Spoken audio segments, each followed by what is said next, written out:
Tapos na kami doon kabayan, pinadala ko na oh. Yung oven kabayan, yung ano, yung may something wrong yan. Hindi na yan gumana kasi nagtitrip yung breaker. Pumutok na din yung fuse, so kailangan ko dalhin sa shop para tingnan at i-studyhan yan oh. Dinala na kasama ko. Nagbabalik na naman si Boy Kubos kabayan no. Ngayon ang video natin ngayon, gusto ko i-share sa inyo kung sa hindi pala nakakilala sa akin, isa akong pro electrician. Kabayan, may first na trabaho yata ako, yung kasama ko. Yan kasi yung kasama ko, sabi niya kailangan ng pinakamagaling na electrician. So sabi ko tumawag ka sa engineer. Huwag kang magdirekta sa akin kasi engineer yung una talagang makaalam, engineer. Magsabi ka sa engineer, tapos yung engineer magsabi sa akin bago ako pupunta. Yun yung proseso kabayan. Hindi ako diretso magtrabaho kung walang permiso. So ano ba kayang trabaho? So, yan kabayan, sinamahan ko na. Kasi doon daw kabayan sa accommodation, pag i-on daw nila yung, iwan ko ano yung on nila doon, may i-on daw sila, magtitrip daw yung breaker.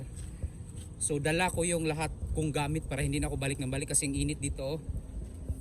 Yan o. Isang bag yung dala ko para diretsuhan na. Lahat dito, nandito na yung gamit ko. O, makikita mo naman daan, grabe ka init. Yan o. Punta kami dyan sa may accommodation. Mainit o. Kita mo yan, ang init. Init dito o. So yan yung buhay natin bilang isang pinakamagaling na electrician dito sa abroad. So kailangan natin magsakripisyo kahit mainit yan. Basta may gamit, walang problema yan. Makikita natin anong mali niyan. Puntahan natin yung lahi yan. Indian ang lahi niyan. Indian. Yan ang init oh. Yan, punta kami dyan ngayon. Tapos na kami doon kabayan, pinadala ko na oh. Yung oven kabayan, yung ano, may something wrong yan. Hindi na yan gumana kasi nagtitrip yung breaker.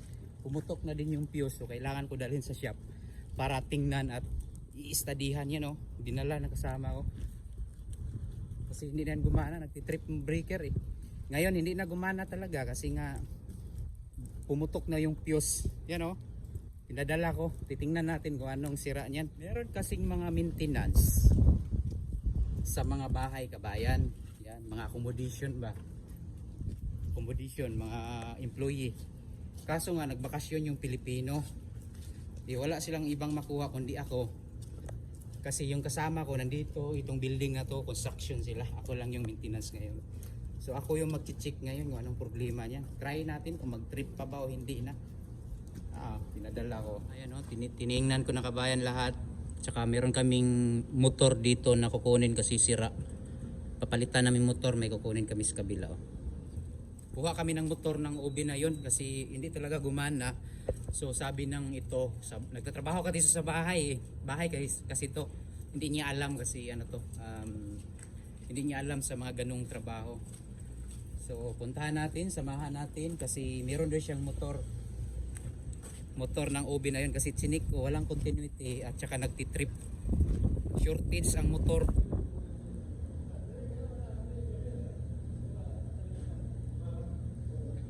Working I will take my room. White colour है ना वो केरला का